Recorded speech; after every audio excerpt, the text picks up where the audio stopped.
Bienvenidos a Grafeno, les saluda Gustavo Julio García. Bien, vamos a seguir con esta explicación de la globocracia y la postdemocracia. No nos dedicamos a la teorización, el panfleto político de las falacias ideológicas, ni a la narración de adolescentes rebeldes o adultos vacíos. Veamos cómo actúan estos fenómenos políticos en curso mediante el principio del vínculo. El vínculo es la cadena por cuyos eslabones enlazan las piezas para encajar la construcción modular. Para entender las estrategias de largo plazo recomiendo ir al grafeno del 19 de agosto. En el año 2015 la ONU decidió la Agenda 2030, que es una estrategia de medio plazo. Dice que es producto de interacciones públicas con la sociedad civil y negociaciones con los países. La ONU es un organismo autónomo y se rige como una plutocracia jerárquica. Es la nodriza de un grupo de organismos que actúan en el mismo nivel y se desagregan en inferiores. Por ejemplo, la ONU es un primer nivel, como el BM o Banco Mundial. En cambio, la OEA es de segundo nivel. Todos estimulan programas incubados entre cuatro paredes como una fabulación de utopías. Luego lo expande a través de la propaganda por las redes de una irrealidad virtual de difusión, sus ONGs, y hoy ya utilizan cursos subvencionados por entes públicos, es decir, con nuestro dinero, con nuestro esfuerzo. La Agenda 2030 tiene 17 objetivos y nos permite entender la legislación de los últimos 10 años y la emergencial, acelerada este año, con especial velocidad por legislar el sexo y la lengua en la hispanidad. El objetivo 1 es eliminar el hambre. Cito: para 2030, reducir al menos a la mitad la proporción de hombres, mujeres y niños y niñas de todas las edades que viven en la pobreza en todas sus dimensiones con arreglo a las definiciones nacionales. Poner en práctica a nivel nacional sistemas y medidas apropiadas de protección social para todos y lograr una amplia cobertura de los pobres y los más vulnerables. Cierro comillas. La cita es solo la enunciación del primer objetivo. Trae la instrumentación ideológica de la lengua, la perversidad de una declaración teñida de posverdad. Saben que no lo van a lograr, máxime dentro del sistema que ellos crearon. Siempre hay que eliminar la pobreza, no sea eliminar a los pobres. Y contiene todos los ingredientes de la multiplicidad de tentáculos del progresismo fucsia arcoíris. No hay un hombre como representante de la especie, sino una categorización de la especie bien diferenciada. Varones y mujeres, niños y niñas. Nótese que no hay persona, un ser dotado de alma y de cuerpo. Hay una reducción de la persona a mujer y varón, y una sospechosa fijación en los niños, que también dividen. Por necesidad, cito el objetivo 10, de reducción de las desigualdades. Otra vez, la lengua. La desigualdad es una. El plural es la especificidad de las distintas formas. Cito: la desigualdad dentro de los países y entre estos es un continuo motivo de preocupación. El bicho 19 también pone en riesgo los escasos avances que se han conseguido en materia de igualdad de género y derechos de las mujeres durante las últimas décadas. Además, el discurso de odio dirigido a los grupos vulnerables está en aumento. Y ya encontramos aquí claramente la ideología que sostiene y un afán de censura que es determinista. Ellos definen, adjudican, sentencian y finalmente censuran aquello que, según ellos, está dentro de la categoría de los discursos de odio.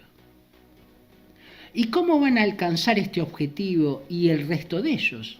Simplemente legislando en todos los países. ¿Y cómo un organismo global, plutocrático y jerárquico como la ONU puede legislar en Buenos Aires, Madrid o La Paz? La inmensa mayoría desconoce que las deudas externas contienen intereses económicos e imposición de pautas culturales. Yo te doy este dinero, pero a cambio me vas a dar o devolver el capital más intereses y me vas a proporcionar una agenda legislativa con estos preceptos. Por otra parte, el Estado deberá financiar el apoyo a la legislación cultural, financiando organizaciones usadas como elementos tácticos para legitimar la bondad y necesidad de su aprobación.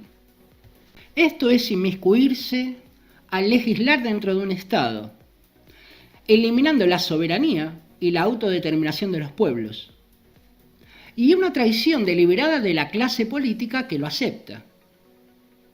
La estrategia de la globocracia es usar las postdemocracias y para hacerlo precisa de una legitimación, apoyo a sus políticas que otorguen legitimidad, usando a las ONGs, los partidos políticos, los medios de la irrealidad virtualizada y precisa de escasos contenidos en la educación.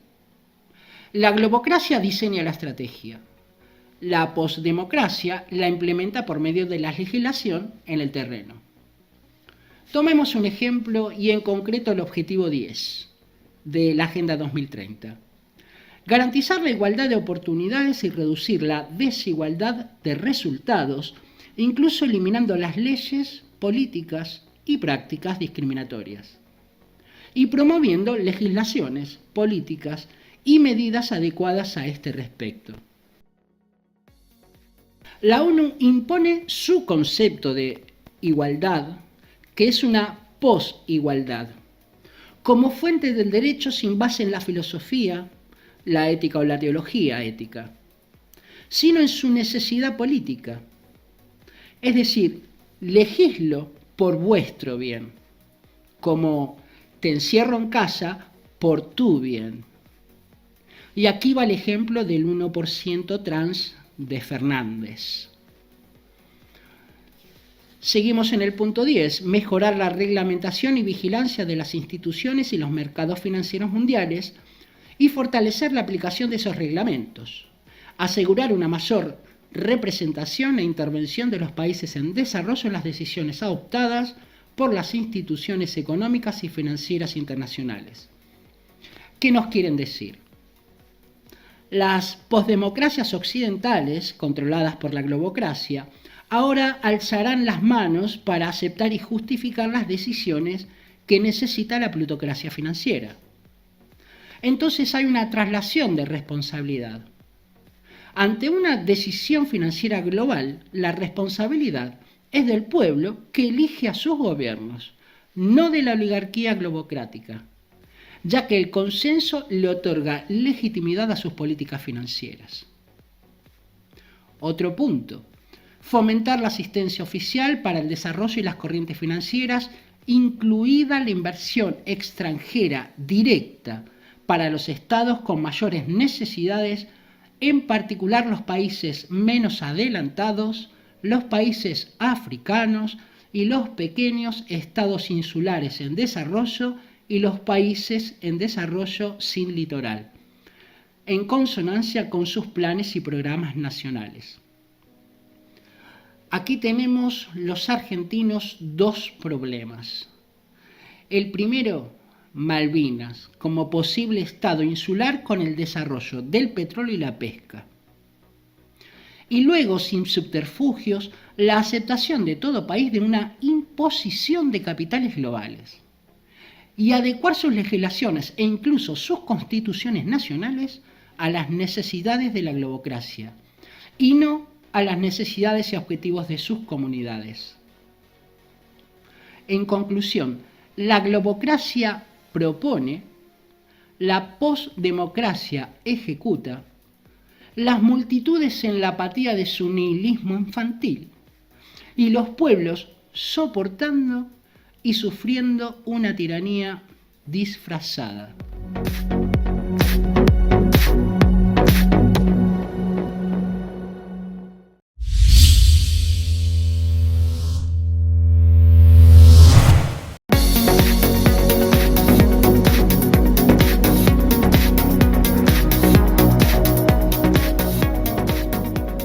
Bienvenidos a Grafeno, les saluda Gustavo Julio García. Los únicos privilegiados ya no son los niños, sino el autobús LGTBI+.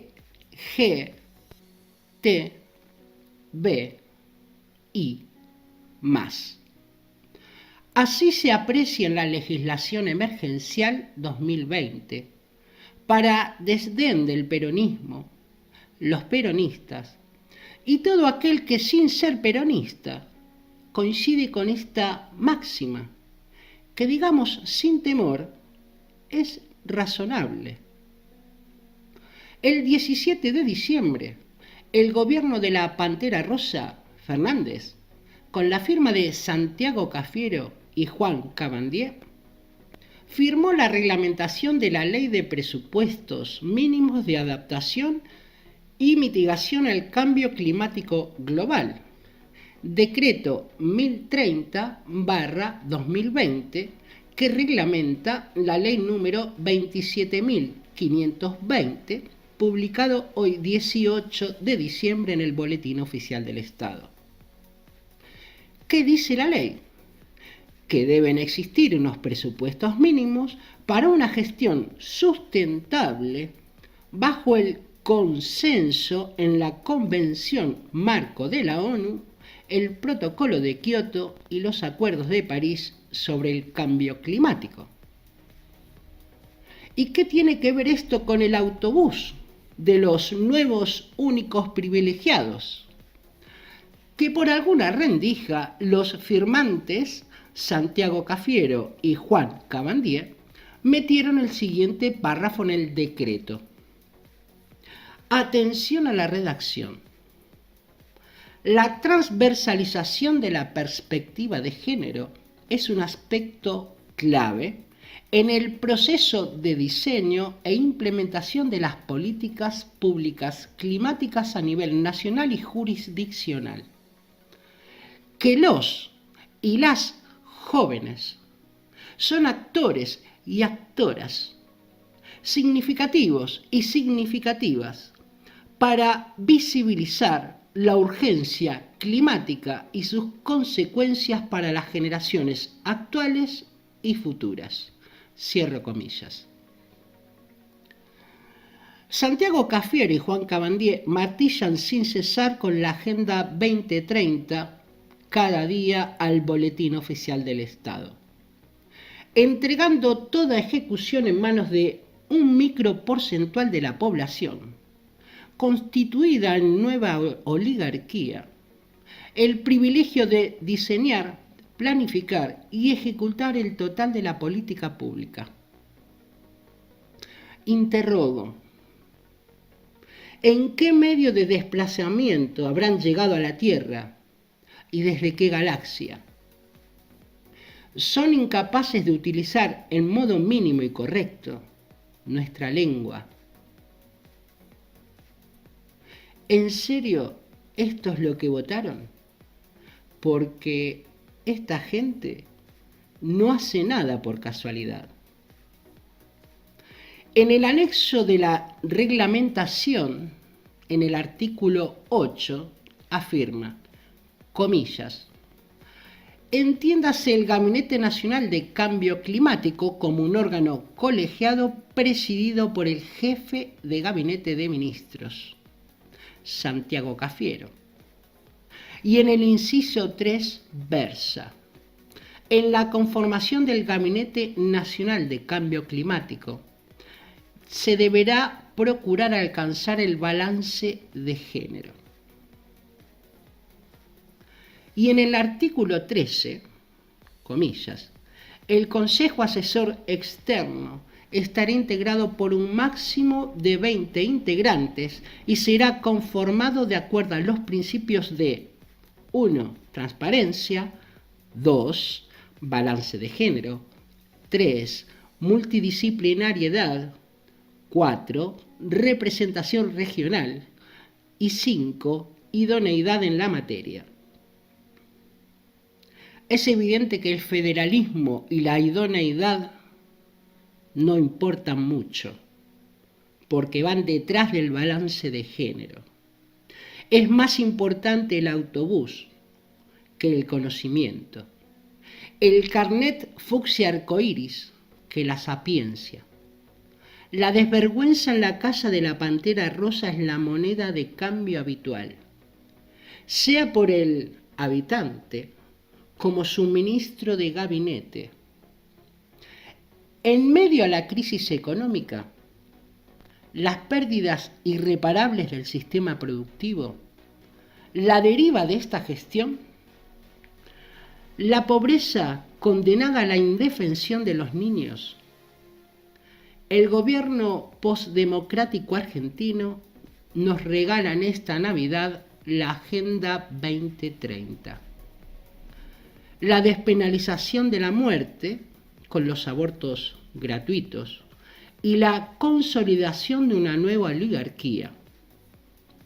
Los únicos privilegiados son los P de psicocapitalismo, U de utopía, T de tibios, O de obedientes y S de subversión.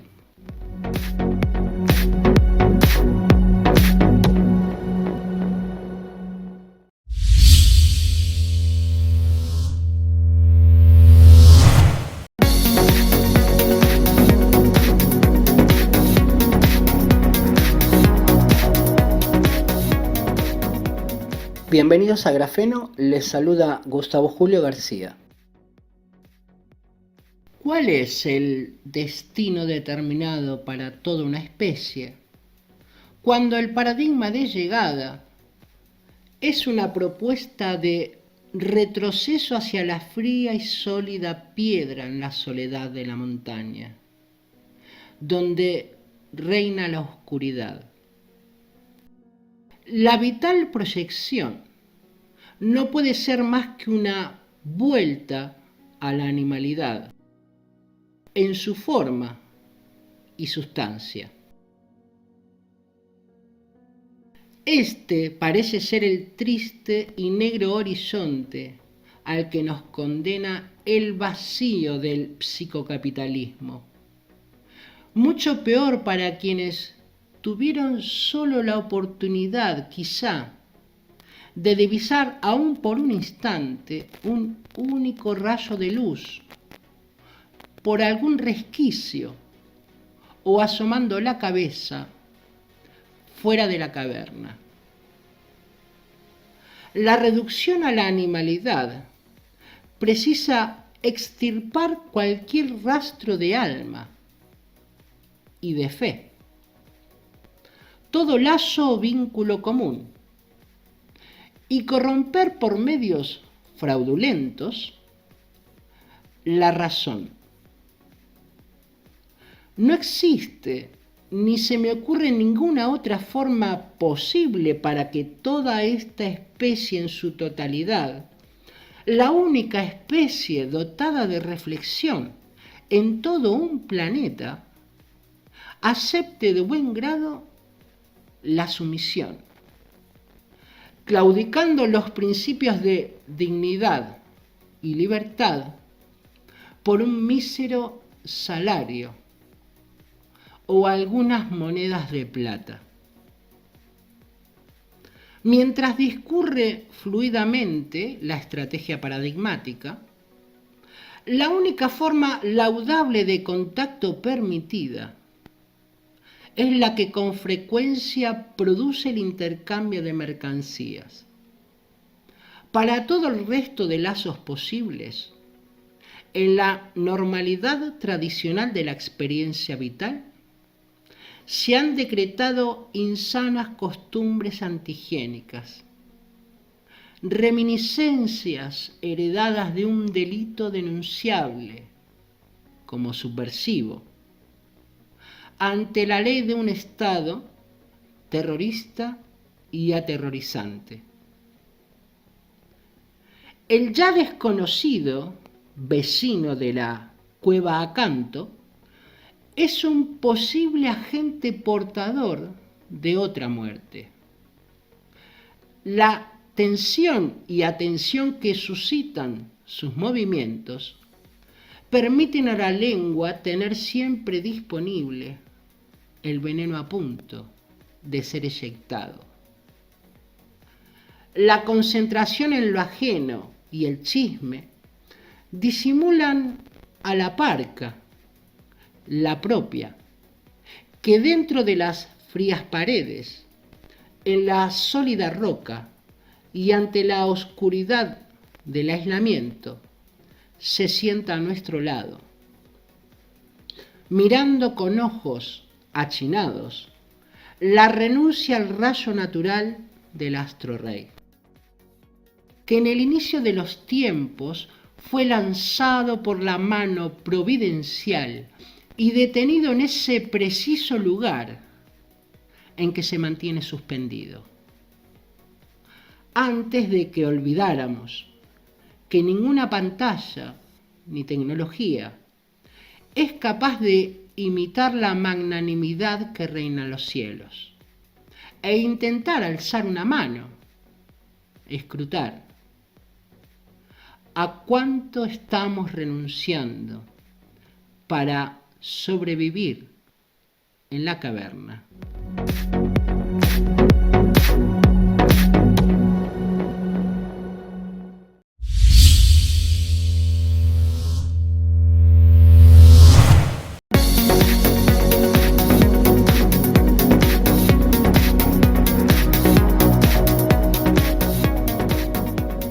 Bienvenidos a Grafeno, les saluda Gustavo Julio García. Noticia de hoy, 21 de diciembre, que circula por las redes de la realidad virtual. Intentemos un análisis crítico a esta información viral de una nueva mutación más peligrosa que las detectadas con anterioridad. Su origen, Reino Unido. Casualmente el país que comenzó a vacunar el 8 de diciembre de forma masiva y obligatoria. La OMS recopila datos de esta nueva ola que ya aterroriza a Europa.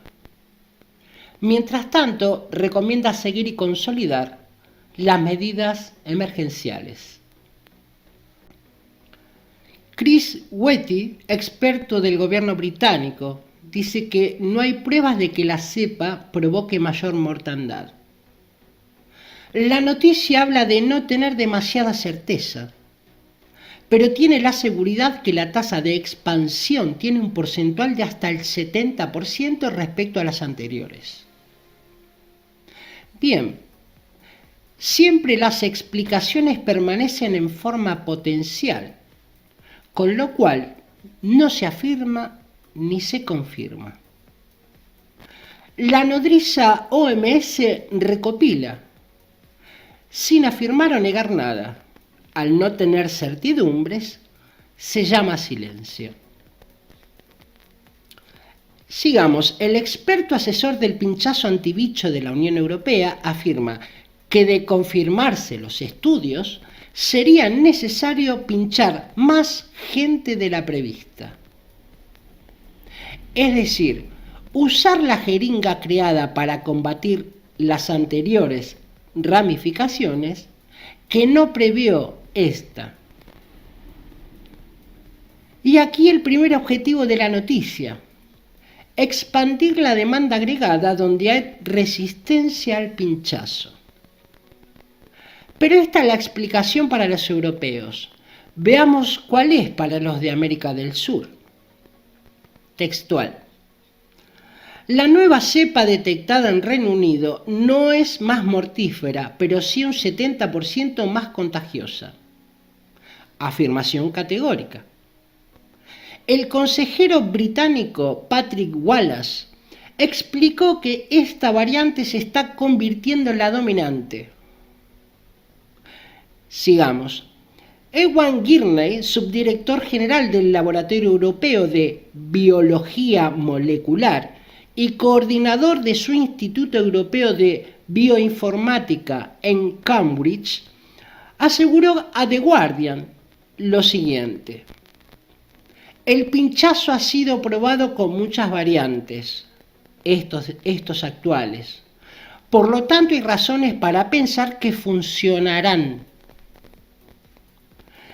El segundo objetivo de la noticia es transmitir seguridad y crear confianza en el producto, pues al sur no la hay.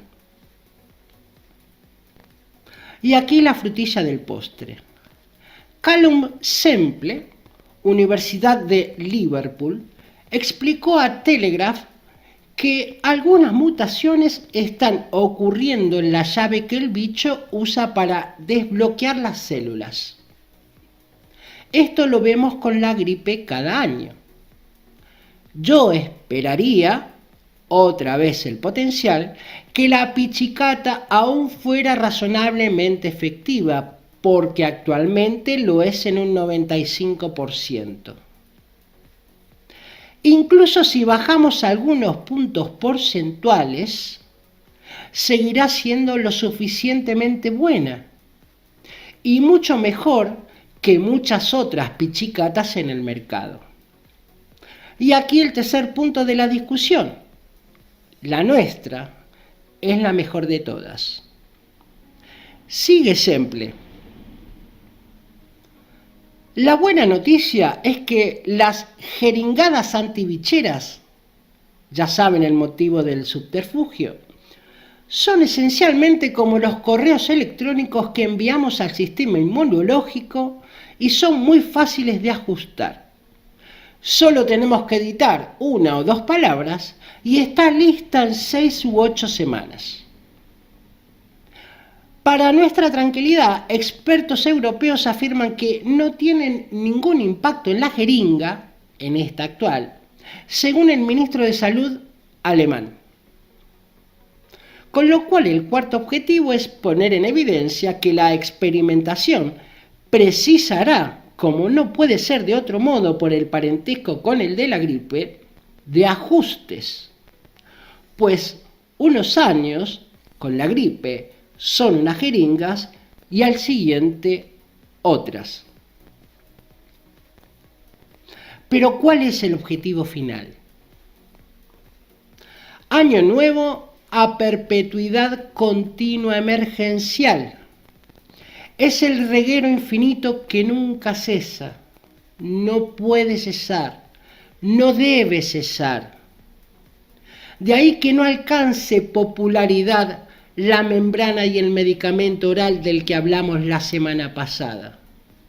Pues de hacerlo, todo debería volver a la normalidad, que el reset del psicocapitalismo no desea, e impone con mano de hierro por medio de la globocracia y sus vínculos con la postdemocracia. El día que se acaben las medidas emergenciales, los trabajadores de medio mundo se alzarán en pie de guerra, sino antes. Si es que sobrevivimos a estas medidas, de las que poco se habla, pero entiendo, son más peligrosas que el bicho en sí.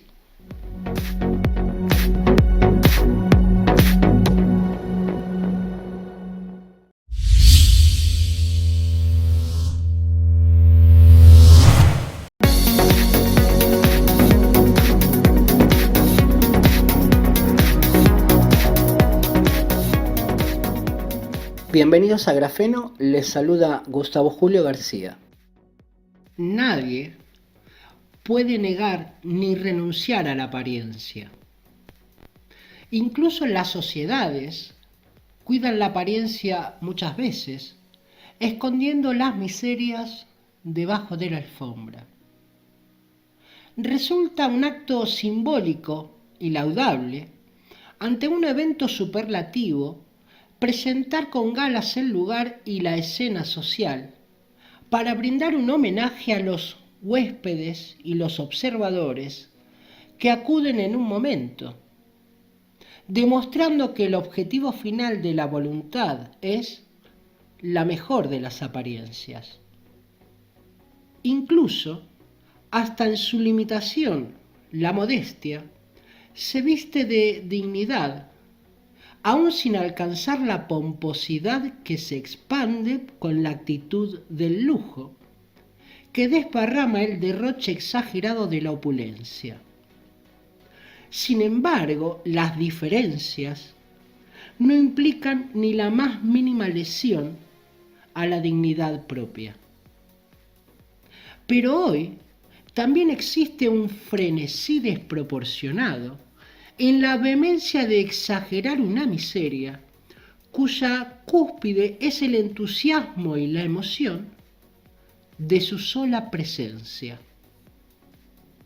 No obstante, la apariencia como obcecación conduce de forma inevitable a la pérdida de realismo en los dos extremos, para terminar transformándose en una cultura de demostración de la opulencia o bien una cultura de exaltación de la miseria. Entonces, se consagra un círculo vicioso donde lo permanente es ocultación. Produce la exacerbación que niega la existencia y el conocimiento de los defectos. Esta mirada a otra parte, que pone la apariencia en la superficie, deja de lado el acto puntual y laudable para transformarse en costumbre, un estilo de vida al que la dignidad le queda lejos. Mientras la sociedad de la opulencia pone el acento en exhibir la pomposidad de su estilo de vida, la sociedad de la miseria exhibe su condición, exponiendo con orgullo su miserable estilo de vida en oposición a la primera. Nótese que ambas ocultan detrás de la mampostería la realidad. Una vida reducida a la animalidad y no por ello menos auténtica, que finge aquello que tapa y que de fondo sabe no es. Y estas formas de incultura social acaban influyendo de manera determinante en la vida de sus miembros, quienes adoptan el idéntico comportamiento en la esfera social a la que concurren. De ahí que la soberbia, como la ignorancia, el dinero, como la barbarie, la apatía o la salamería, acaben constituyendo una especie de modelo de valor. Aquel empeña su salario a plazos en unas gafas de marca, el otro en los artilugios tecnológicos.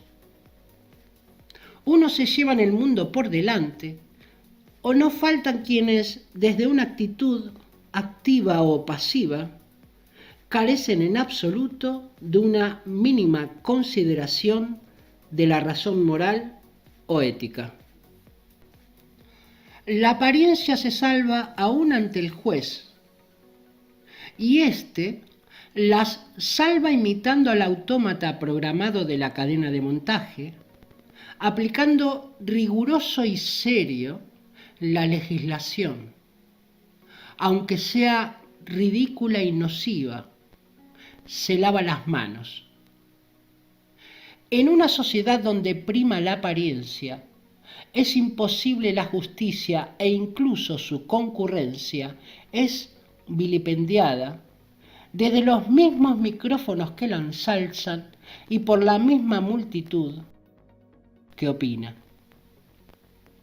La apariencia como valor exteriorizado confluye en un estilo de vida que encubre los defectos y la flaqueza interior.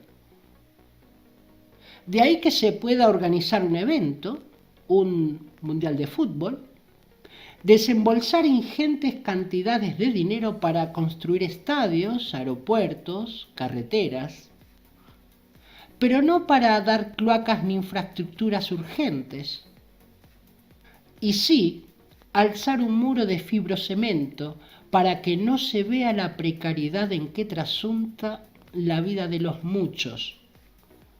Todos lo vimos.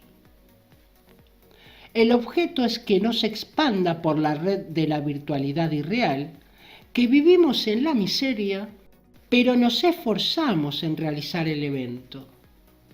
O bien todo lo contrario.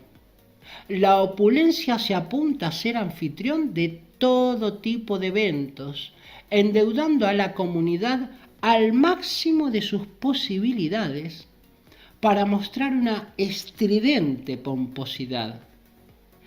En ambos casos, esta ficción cultural pone la vista en el ¿qué dirán?, en vez de mirarse así. Y por mímesis transporta esa actitud simuladora y colectiva a sus miembros. Mientras se hace del estilo una forma de vida, se finge. Y queda en evidencia que, una vez todos en el circo, la imagen del capricho no es ajena, sea por la opulencia que detrás de la apariencia oculta su miseria, como el que hace gala de una miserable forma de vida. Ambos, embrutecidos por lo visible a los ojos, son ruines. Unos arruinan a las futuras generaciones, transmitiendo el disvalor de la imagen lo es todo. Los otros condenan indignamente las condiciones de vida del presente y de las futuras generaciones, como lo hicieron con las del pasado. Y todo por no dar prioridad a lo que corresponde, que es un bien, como mirar los defectos propios y aprender armoniosamente a corregirlos. Se han dedicado a exteriorizar una imagen distorsionada de lo que no se es. De tanta imagen y marketing, olvidamos que el mundo no es un paquete y tampoco que era necesario poner en venta al ser humano, al pueblo. El simulacro ha rendido la vivencia al circo, donde los monos bailan por la moneda, desalmados, sin objeto y despojados de toda herencia. Al final, da lo mismo la libertad dentro de la ficción, donde el público es un actor secundario en una comedia o tragedia, según nos toque, donde la censura obliga a no salirse del papel. Quizá llevemos siglos sin notar que la pasión volcada en esas figuras e ideas de mentira que aparentan no puede más que recibir a cambio la promesa de una vida verdadera, pero en los hechos sabíamos que a pesar de la apariencia, en el fondo, todo era un montaje. Una apuesta exteriorizada que nunca sería lo que prometía. La falsedad encarnó en el alma que, sin forma ni contorno, habita en un cuerpo que además de superficie es apariencia. A lo mejor es hora de mirarnos más y entre todos decidir cerrar el circo.